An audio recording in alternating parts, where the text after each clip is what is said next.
Hey everyone, welcome to the Zeitgeist. I'm your host, Jane Roper, here on the Zeitgeist on a Mighty Blaze. I talk with authors whose books touch on topics like race, gender, class, health, ability, current events, all kinds of great conversation-worthy topics. And if you want to know what is coming up on the Zeitgeist or all of our other shows on a Mighty Blaze, you can follow us on Facebook, on Twitter, on Instagram. Sign up for our newsletter at amightyblaze.com, and you'll be in the loop on the many awesome conversations about books and writing that happen nearly every day on A Mighty Blaze. My guest today, who I'm just thrilled to have, is Ms. Chloé Cooper Jones. Chloé is a philosophy professor and freelance writer based in New York City. In 2020, she was a Pulitzer Prize finalist in feature writing for Fearing for His Life, a profile of Ramsey Orta, the man who filmed the killing of Eric Gardner. It's a fantastic piece, and I highly recommend it. She was the recipient of the 2020 Whiting Creative Nonfiction Grant and the 2021 Howard Foundation Grant from Brown University, both in support of her memoir, Easy Beauty, which was published in April. And here it is. It's a beauty of a book as well. It's quite chic, very chic. Yeah. I love the cover. I had nothing to do with it, but yeah, it's great. Well, and also I feel like I've read that this color is very popular. This like salmon, it's a big color, so they got that right.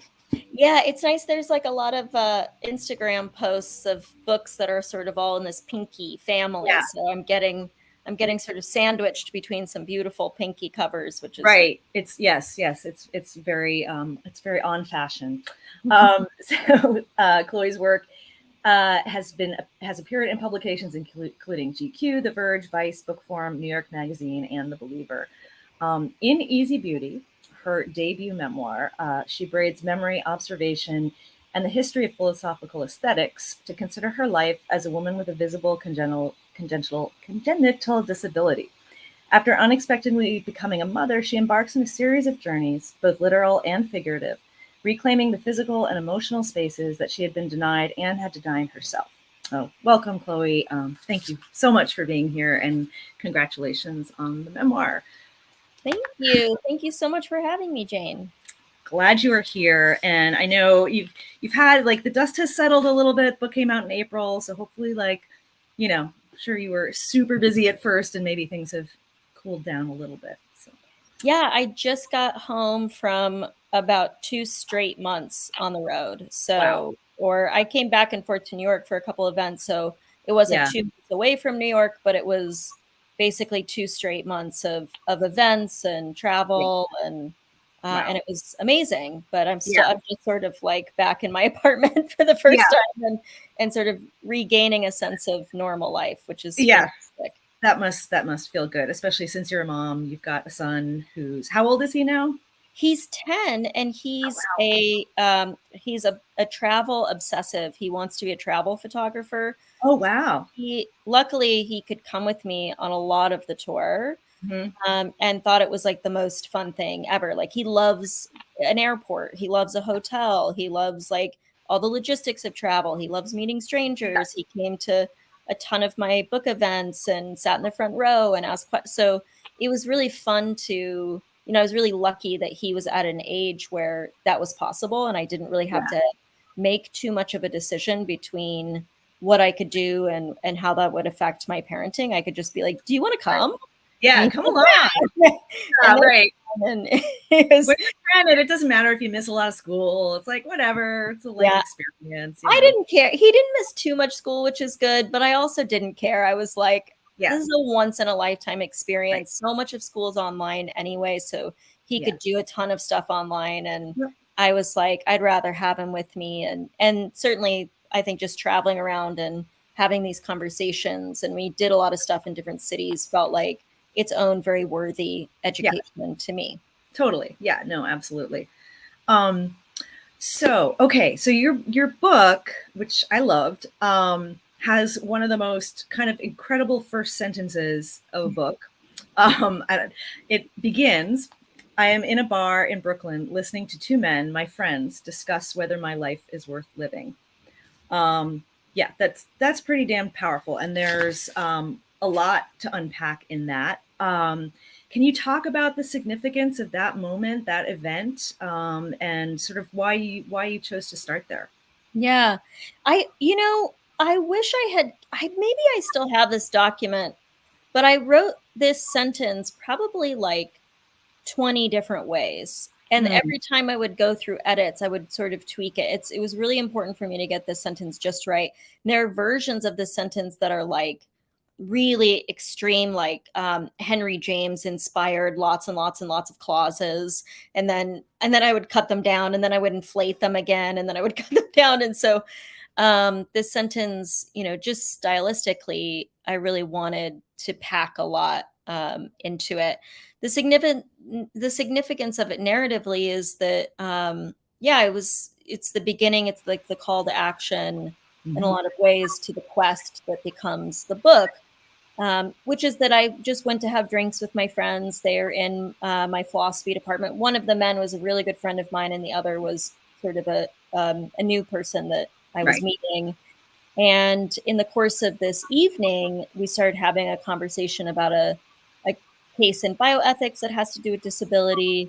And it came out in our discussion of that case that one of the men just was like, well, disabled people shouldn't be alive. And all people that are pregnant should be tested for disability, like if their child has a disability, and then they should be forced to abort those children. And eugenics was a great idea, and it's just unpopular to say so. And I think I'm a disabled woman sitting in, and very visibly, noticeably, just like you can't confuse it. Right. And so to have him say these things in front of me, um, knowing full well that he was saying it to a disabled body, like was a really interesting experience. But I think what's Yeah. important is that that was not a new experience. That's not the first time I'd heard that argument. Like disabled people live with that argument their whole lives. They hear it in from any sort of history of the medical industry, which was what led eugenics in this country. They hear it in narratives that books and movies and books and movies and shows that often want to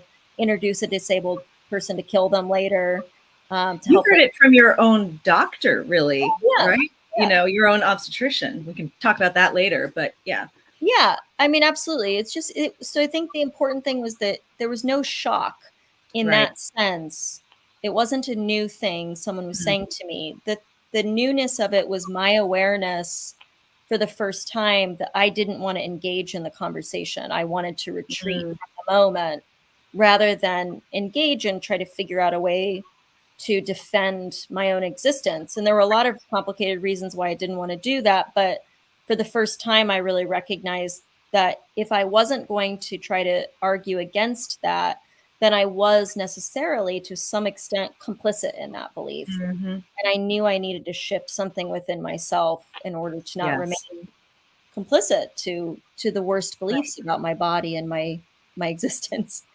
Right, right. And that's, you know, I think that's what's so unique about this book is you certainly talk a lot about how the world perceives you or many people perceive you and perceive other people with disabilities, but you also spend as much time talking about, you know, your own perceptions of yourself and your disability and your body Mhm. and which you know I think is I'm sure stuff that just is internalized over years of being steeped in a culture that perceives disabled people in certain ways. But uh, you one of the things I found most striking was almost this I don't want to say dependence upon, but like you talk about how you'll be there's several situations you write about where you're kind of almost waiting for the person to sort of be Mhm. like, ah, okay, and you have this sensation, there it is. There is them treating me or considering me inferior, and that how you almost felt a sense of relief in that moment, Mhm. or a sense of release, maybe. Can you talk a little bit about that? Yeah, I mean, I think that for everybody, this is not specific to disability. For everyone, we walk around in a world that necessarily, because we live in a world of strangers, so our mind needs to make quick decisions about who we're seeing and who we're around, and also needs to categorize people extremely, extremely quickly. I live in New Right. York City, so I'm constantly, I mean, bombarded with a world of strangers. So you wouldn't be able to survive any public existence if you didn't constantly look at someone and make a decision about them and then move on. So Right. your eye is all day long. Your eye is like seeing strangers and going decisions. This, Yeah.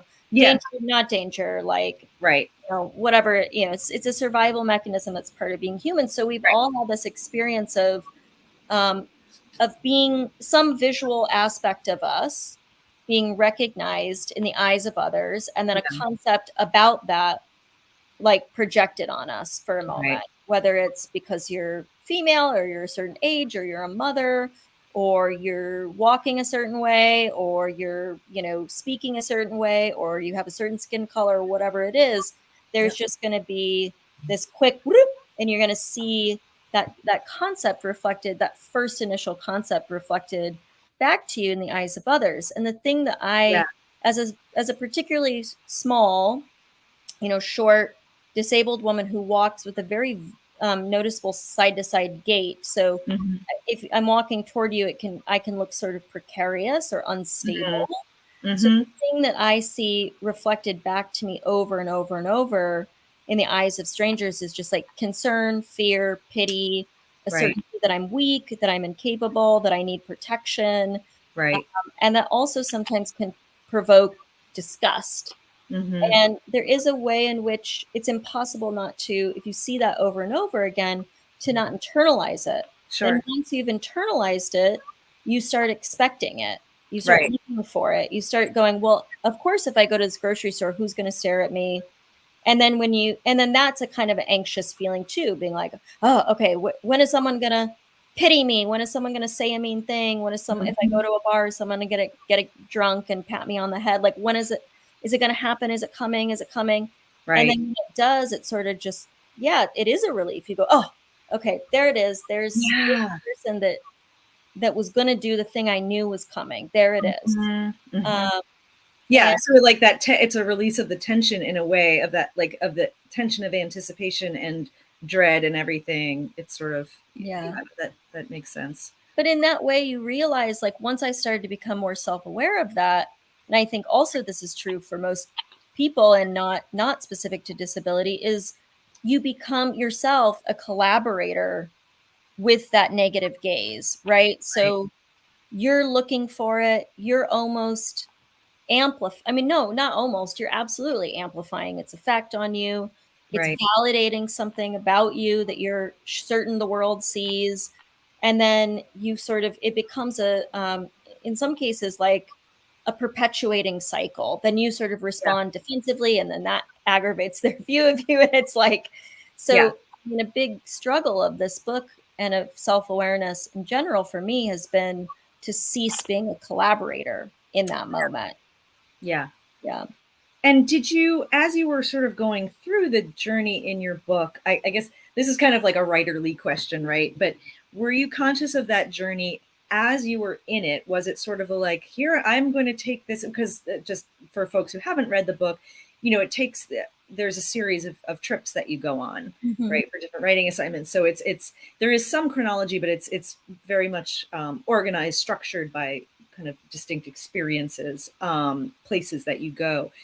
Did you feel like in the moment I'm on this journey of discovery, of self discovery or change, or was it really when you were writing the book and synthesizing that you were sort of put it all together, like, okay, now I can see how I made this step and this step and this step? Well, it's a little bit of both. I mean, I initially started this project with like absolutely no intention of anybody ever reading it. It was not meant to be like a book. Right. I was recognizing that I needed to make certain changes in my own, I needed to heal some things, figure out some things, and I needed to do it mainly for my son, for the benefit of my child who Right. was watching me and absorbing my worst behaviors, and I didn't want Mm. him to do that. I felt like the only way to sort of get a sense of myself and my identity was to be away from my family. Yeah. And because I was a journalist, and well, I am a journalist, and because I was at the time doing dissertation research, there were a lot of opportunities Yeah. for me to be away. And that was for different travel purposes and also um, and for work and for all these sorts of things. So the private project was, I made this decision that I would go to do all this work that I needed to do in these different cities across the world, and that I would just privately for myself write down how my body felt, what it felt like to be a disabled woman in these spaces, Yep. the conversations that I was having, the ways people were looking at me, and that I would just give it all my focus and time rather than avoiding it. Yeah. And then once it became, clear that it was going to be a book, namely when I signed a contract and was like, oh, I got to this Yeah. got Now I have to write a book. Crap. I just really saw the internal quest structure, right? So Yeah. that's one of our oldest, if not our absolute oldest narratives.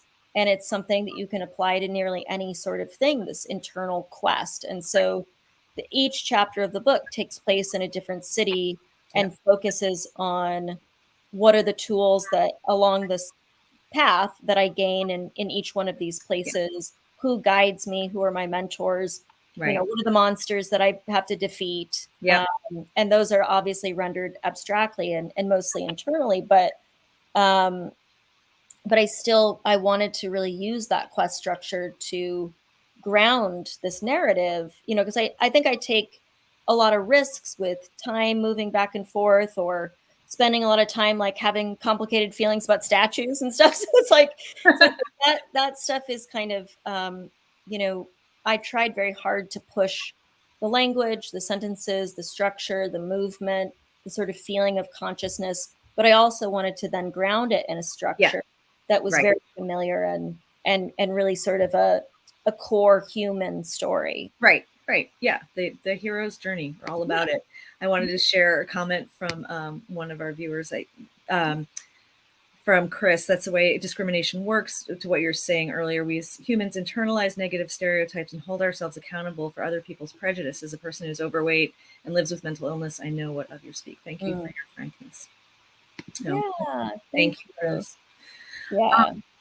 So, as we mentioned, you are a mom, but you spent most of your life before that thinking and being told that you couldn't have children, or maybe also shouldn't have children. Can you talk a bit about that and the experience of suddenly being like, oh, hey, I'm going to be a mom? Yeah.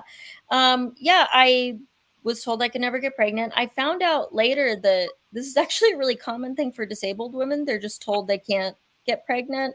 And there's actually like a lot of research that I've discovered after the book has come out, and I've talked to people about how often women with disabilities are told they won't get pregnant. I think part of the assumption is we just won't have sex, because the disabled body is deeply desexualized in our culture. So it's like, oh, Sure. you don't have to worry about that. You don't have to worry about getting pregnant. Like, and Right. when I was pregnant, strangers would come up to me and just go, "What happened to you?"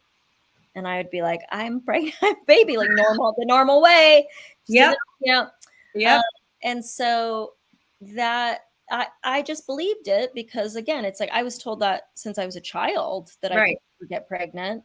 And I just trusted it. My mother trusted it. My disability is quite rare. And so at the time, especially when I was born, there wasn't a lot of research about it. You Yep. couldn't just like get on WebMD and be like, what's the deal with Right. Right. So we just accepted that. And then I didn't get pregnant for a long time, and luckily met my partner, my life partner, and all of a sudden I was 5.5 months pregnant. And there were so many, I think it's like it was an incredible experience in the way that the mind can control reality, because I was having a lot of symptoms, but if you're told you can't get pregnant, you can explain every single symptom away. I would just be like, oh, I'm eating too much pizza, or like I'm stressed. And so my body's like reacting strangely. I'm just tired because I Yeah. was traveling and I'm jet lagged, and oh, I'm throwing up all the time, but that's stress. It's like you can explain, literally explain anything away. Sure. Yeah. And so when we found out it was our son, which I found out I was pregnant, and then 2 days later saw my son on a Wow. sonogram, and they were like, "He's a boy, and here's all his." Right. I mean, at that point, he would have been very much like, "Whoa, there's a baby!" Like, yeah. Oh yeah, he was kicking. He was kicking me, and I was like, "I must have a stomach tumor that kicks. Like that's weird." And people will say to me like, "How could you not know?" And it's like, because the brain takes the facts that it's given and makes reality. Mhm. So, Yeah. if I started levitating right now, I wouldn't be like, oh, I can fly. I'd probably be like, I'm having a stroke, or Sure. look for rational reasons Yeah. that are Yeah. based in reality. So it's the same thing with all these pregnancy symptoms. And it was a really terrifying thing. And then my entire experience of being pregnant, while like after we found out, was everybody being worried about, what this would mean. A lot of people telling me that it was an unethical thing for a disabled person to have a child. People worried that I would be bedridden, that I would never walk again, that my body would forcefully disable my son. None of these things turned out to be true at all. Right. But that it was a constant barrage of other people's very ableist fears on Right. top of like all the standard, like, oh, what? I'm going to be a mom Right. and Yeah. mix of fears. So, but I was very lucky in that I was with the right partner to Right. get through that. And then my son was born and he was fine and I was fine. But it was like it was like a very alienating and lonely experience because I didn't feel like I got to be a part of like this tribe of motherhood.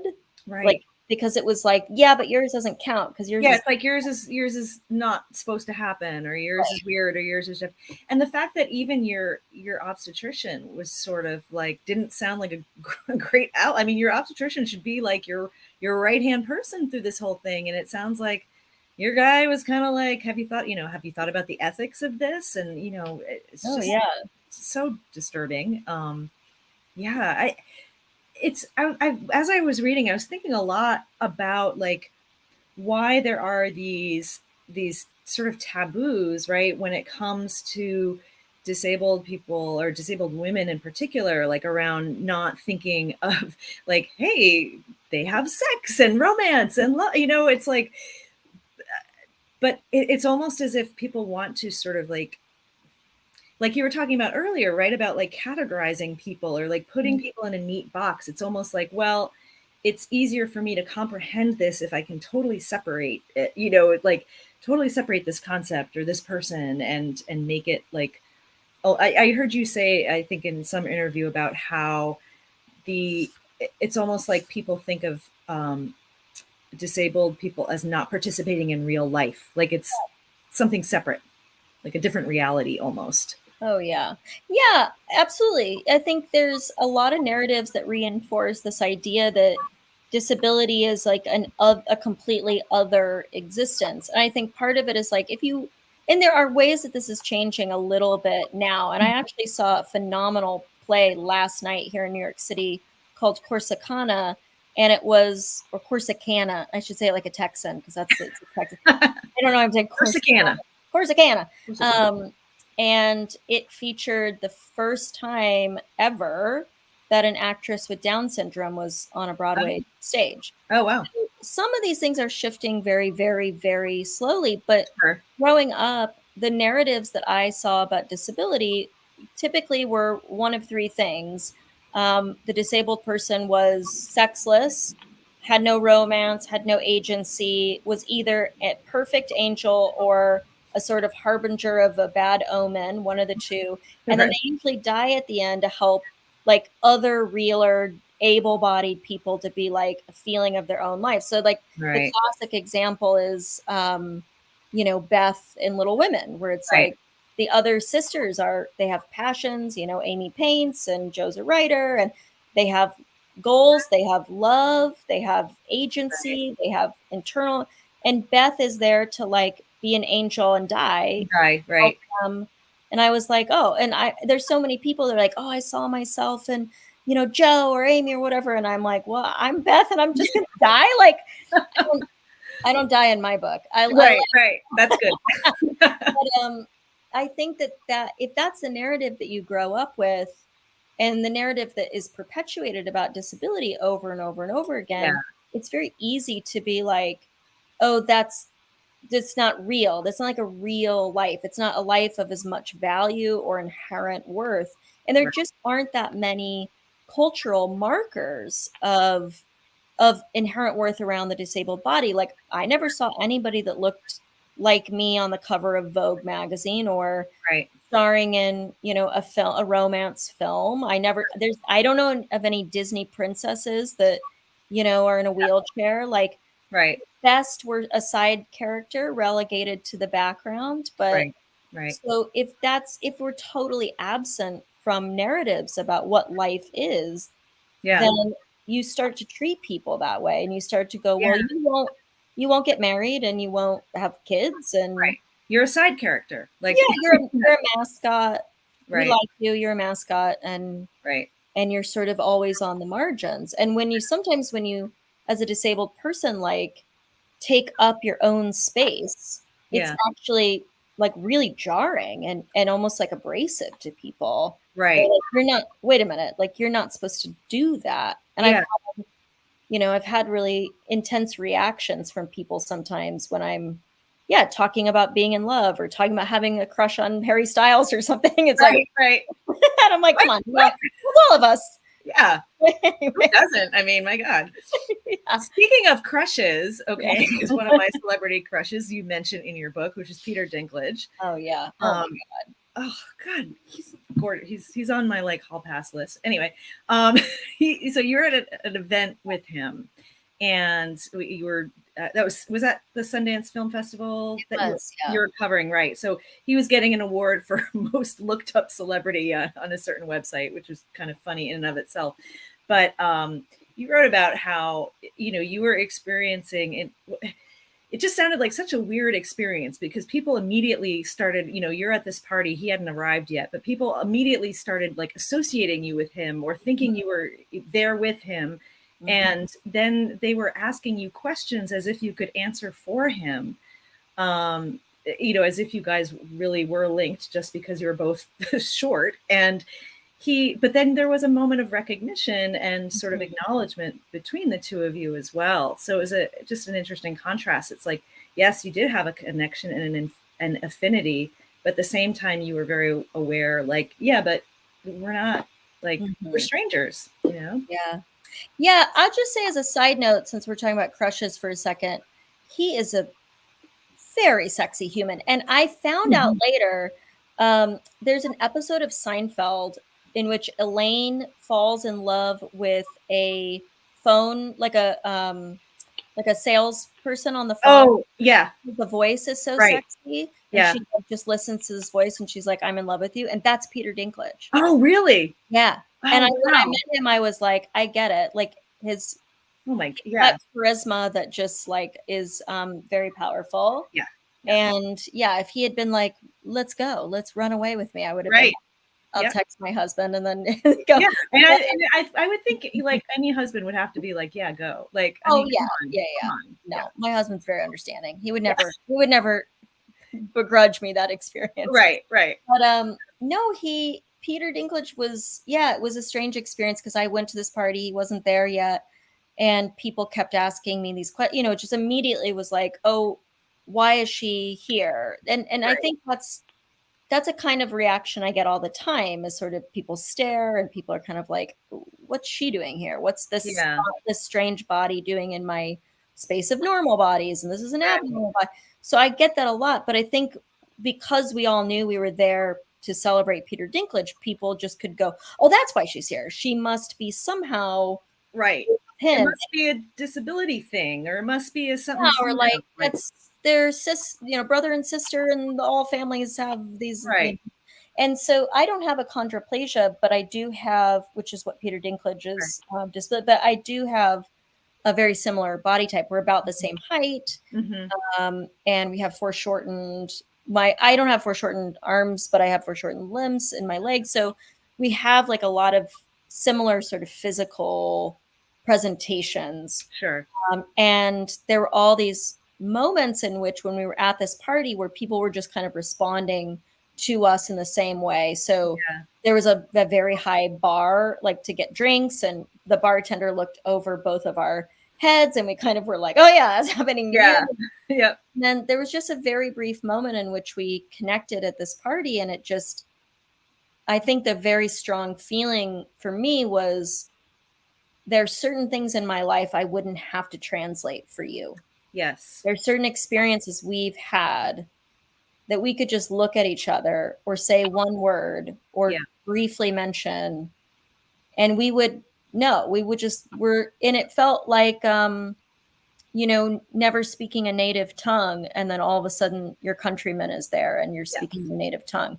And Yes. isn't that constant strain in your mind of translating your experience to somebody Right. who will never experience it? Right. And that was a really powerful moment of what felt like kinship to me. But at Mm-hmm. the same time, I had to be careful not to like conflate me and international celebrity Right. because we obviously have very different Right. lives, experiences, and we are not the same, and we're not in the Right. same body. But it was I think it's like, I think that's the best analogy, is like it felt like seeing a countryman and Right. like getting to speak your Yep. language. And the end of that chapter is very hard because I go back home to where my friends are, my husband is, and we're all kind of hanging out. And I'm actually in a room with the people who do know me the best and love me the most. Yeah. And I have this like sudden heightened awareness that my life with them can never be anything other than an active translation. And that hurts and is very lonely. But I think ultimately where the book ends is just a realization that that's everybody's experience, Mm-hmm. and that like we're all doing these acts of translation. We're all trying to be heard or understood, and we're always like speaking to people who don't fully share our, so it's that Yeah. pain that I feel is not mine. It's really just sort of an attunement, a sharper or more specific attunement to this like human problem, which I'm willing to engage in to be in a world of others, but Right. it's certainly a hard thing we all struggle with. Yeah, and some of us, there's varying degrees of awareness and varying degrees of, finding those points of connection. You may be able to find all these points of connection with people, or you may be able to find one or two, and it's true. I mean, yeah, we are ultimately all varying degrees of alone or varying degrees of isolated from each other. But right, we overcome that and make strides to overcome that again and again. Yeah.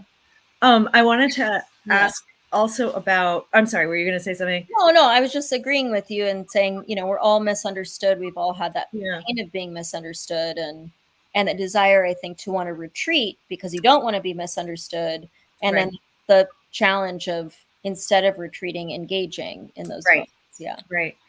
So I want to ask our chat about the title, Easy Beauty. So one of the things that you do in the book, and as a philosophy scholar and professor, you bring in a lot of philosophical concepts, and one of those is this idea of, or I don't know if it's philosophical, it's more aesthetic, I suppose, right? This idea of easy beauty versus difficult beauty. Can you talk a little bit about that? Explain what that is? Yeah, no, it's false. It's Okay. yeah, the history of aesthetics within the philosophical Okay. tradition, for Yep. sure. And it comes from a philosopher named Bernard Bosanquet, who just simply identifies these two different forms of beauty that he wants, or like categories that he wants us to think about. And to be clear, to be fair to him, he doesn't put one of these categories above the other. He's just sort of Right. wants us to pay attention to these two different categories of beauty. So one Yeah. is what he calls easy beauty, and he says that's the kind of beauty that arrives to our senses immediately. So Mhm. seeing a rose, seeing a sunset, hearing a simple spatial rhythm, and just Watching Roger Federer play tennis, which watching you Roger thought Federer. about. I've never seen Harry Styles in concert, but I'm sure that's going to be a very immediate, easy Easy beauty. experience, but so Peter we, Dinklage. Yeah. and those experiences are like, they're amazing. They're some of the greatest joys of our lives. Probably you eat a cookie and you're like, oh my god, it's so good. It's like so easy to, or Yeah. you see the face of a person you love, or I hold my dog or something and I have this aesthetic pleasure that emanates off of me and in the world, and it's a very fast and immediate. Yeah. Bosanquet also kind of, he at one point calls it blunt and triumphant Hmm. beauty. And then he says there's also this category of beauty called difficult beauty that simply is harder to see and it's harder to recognize for any number of reasons. One, because it might be just simply more complex. So the eye or the ear can't immediately recognize it, and you need a certain type of like patience and willingness to sit with it and really think critically about it. Then he also says sometimes it might be a tense thing, like it might be a kind of beauty that encompasses some opposites Yeah. or some contradictions, and you also have to be willing to be patient. But then he also, there's a third thing that he says about difficult beauty, which he says sometimes it creates this feeling of width. And what he means is there are certain experiences of beauty that make the world suddenly feel very big and like very wide. And as the world gets bigger, you necessarily realize that you are smaller, and that takes a certain type of like bravery or emotional intelligence to, as the world gets bigger and you get smaller, to find beauty in that. And I Yeah. think for me, like the experience of motherhood ultimately is like one of those examples. Like suddenly I'm not the center of a narrative, and Right. I'm part of this whole idea of humanity and life and death. You think about mortality differently. Like you think about just the world being huge. So through the love of my son, like through my love for him, the world felt suddenly very large, and Yeah. I felt suddenly very small. And that's sort of a strange cognitive experience. And what Bosanquet asks us to do is to look for beauty in that, even as it might be painful or difficult or quite Right. challenging. Right. And that's similar also to, you also quote Iris Murdoch as talking about the beauty as an opportunity for unselfing, Yeah. right? Which sounds kind of similar. It's this idea of like, you sort of lose yourself or lose your consciousness within just being so purely focused on that, whatever that beautiful thing is. And Yeah. yeah, you link that so nicely to this experience of being in a crowd of people sort of ecstatically experiencing the beauty of watching Roger Federer play tennis, which is, is a sublime experience I've never had in person, but I'd love to. Well, Yeah. he might only play one more tournament. He's playing in Basel. You might have to go to Switzerland. Oh, See yeah, him that's probably play. not gonna happen. Probably not gonna happen. Well, okay, Yeah. fair enough. But Yeah. try, Jake. Yeah, maybe I should try. My husband's a huge tennis fan, so he might be into that. Yeah, So it's worth it. yeah, I'm I bet. I bet. All right, we have a question from Chris again. Oh, this is a great question. So, on your quest, were there people who got accessibility right or got it better? Were there places that were less outwardly discriminatory? For sure. I mean, I think that the truth is that most people are doing a pretty good job. You know, it's like when you're hypersensitive to these discriminatory behaviors, when you're in a dialogue with them, when you're collaborating with them, you're noticing the worst instances. And Yeah, what you're not paying attention to is that the vast majority of the world is ignoring you and doesn't care anything about you, and won't even think about you long enough to discriminate against you. right, right. Um, but I would say, like, just in terms of like cultural or social accessibility questions, Yeah, um, like parts of Europe are better. So, like London, for example, when I don't write about London in the book, but when I went to London for the first time, I was like, oh, wow, this is a city that cares way more about accessibility than New York City. Like, yeah, you can't go to London and ride the tube or whatever without there being accessibility options, elevators, yeah. escalators, like, just doesn't exist. Whereas in New York, it's like you never, it's like, Oh yeah. Is the elevator going to be working? Like, just the yeah, it's like entrance? Like, maybe there maybe. might not even be an elevator, number Right, one. right. And number two, if there is, it probably doesn't work. I Yeah, mean, or you can't find it because it's down some weird little tunnel, and yes. Boston's kind of the same way with that. Getting better, but Yeah. I mean, most major US cities are wildly inaccessible. yeah, And I think I was more attuned to this during the pandemic because here in New York and across the country, tons and tons and tons of restaurants and establishments were like building these huge outdoor structures, and they were yeah. building these brand new infrastructures, and they're Hmm. putting lots of money into being able to sit outside under gazebos or whatever. But Right. in that planning, they still weren't making ramps or like Yeah, accessibility. And yeah. so it's like, okay, we know we can change. Like we learned in the pandemic that we can really change our environment a lot. Right. Like here's an opportunity to just become like also inclusionary and think about accessibility. Right.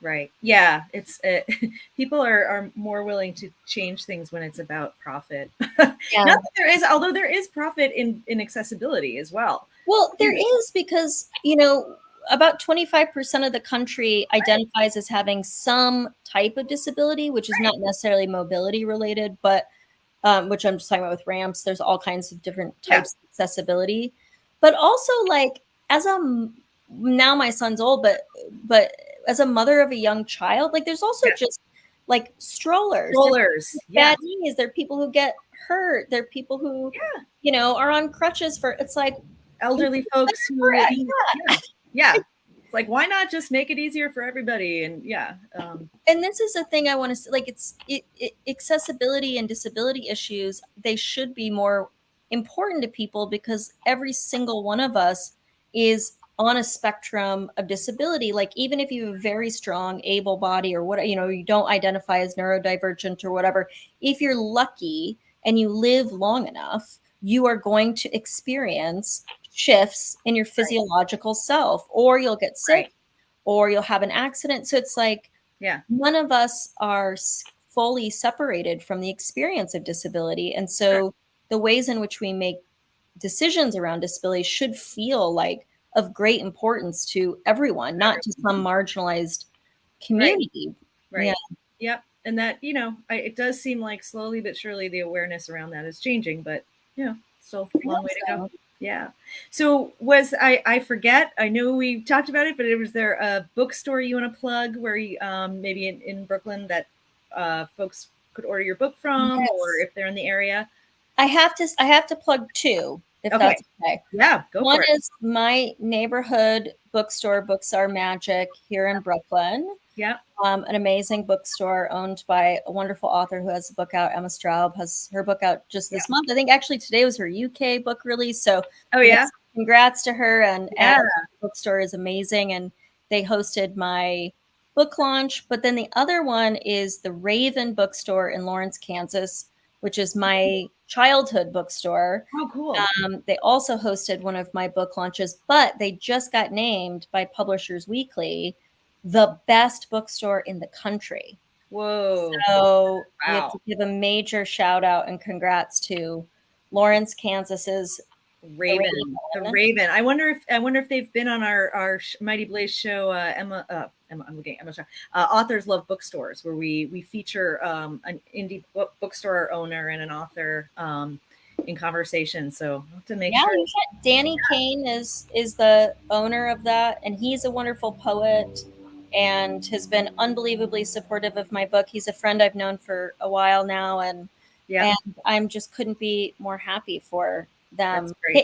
The Jayhawks, the Kansas Jayhawks won the national championship, and then our bookstore won best bookstore. So Kansas is doing really well right now. Riding high. Kansas riding high. That's awesome. All right. Well, here is the book again. Beautiful book, Easy Beauty. Folks, please pick this up. You will not regret it. It's really a wonderful read. So enlightening. And we'll put up a link to bookshop.org as well for folks to buy there. And thank you so much, Chloé, and best of luck with the book and with future writing. We'll look forward to, I don't know, hopefully another book coming out sometime down the line. That would be lovely. Thank you so much for having me. It was really lovely to talk to you, and thanks for anyone who's listening, and go Kansas. And